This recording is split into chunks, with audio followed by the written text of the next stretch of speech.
हज़रत लूत अलैहिस्सलाम जिस कौम की तरफ भेजे गए वह बहुत खुशहाल थी।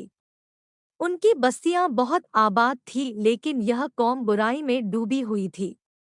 लोग खुदा को छोड़कर बुतों को पूजते थे, बटमारी करते, और सबसे बड़ी बुराई इनके यहाँ यह थी कि वह औरतों को छोड़कर लड़कों के साथ बुरा काम करते थे।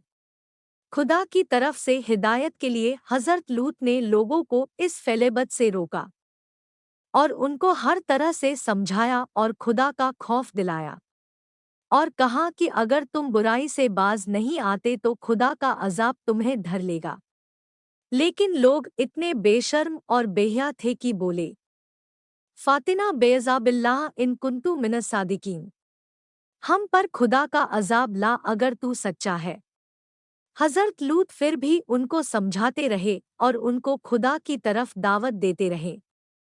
अपने चचा इब्राहिम अलैहिस्सलाम की तरह हज़रत लूत अलैहिस्सलाम भी मेहमानों की बड़ी इज़्ज़त और खिदमत करते थे। जब हज़रत लूत की कौम की बुराई हद से ज़्यादा बढ़ गई, तो खुदा ने इस कौम को मिटा देने का फैसला कर लिया। कुछ फरिश्ते हसीन और खूबसूरत लड़कों की शक्ल में हज़रत लूत अलैहिस्सलाम के सामने आए। हज़रत लूत अलैहिस्सलाम को सख्त परेशानी हुई, क्योंकि वह अपनी कौम की आदत से वाकिफ थे। इसलिए मेहमानों के आने से बहुत रंजीदा हुए। मेहमानों को अपने घर में ठहराया और बीवी से कहा, किसी को मेहमानों का हाल मालूम न होने पाए। लेकिन काफिर बीवी ने जाकर लोगों को बता दिया कि उसके घर ऐसे लड़के आए हैं जिनके हुस्न और कदोकामत की तारीफ नहीं की जा सकती, यानी वे हुस्न व जमाल में बेमिसाल है। इस खबर के सुनते ही बदचलन लोग हज़रत लूत के पास पहुँचे। हज़रत लूत ने कहा, मुझे क्यों मेहमानों के सामने फजीहत करते हो? बुराई से बाज रहो। अगर चाहो तो बेटियों को अपने निकाह में ले आओ, लेकिन मेरे मेहमानों को मत सताओ। काफिरों ने कहा, बेटियों से हमें कोई मतलब नहीं।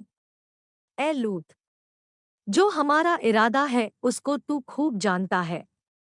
फरिश्तों ने जब देखा कि हज़रत लूत बहुत परेशान है, तो खामोशी से उनसे कहा, आप बेखौफ रहिए, हम खुदा के फरिश्ते हैं।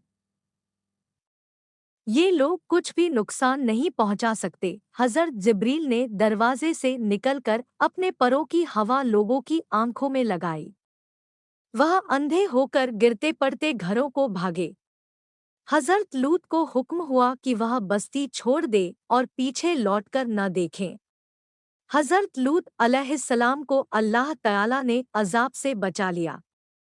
हज़रत लूत की बीवी और काफिर कौम तबाह और बर्बाद हो गई। खुदा ने बस्ती को तलपट कर दिया। इस कौम पर खुदा ने पत्थरों की बारिश की और उसका दुनिया में कोई नामोनिशान बाकी न रहा।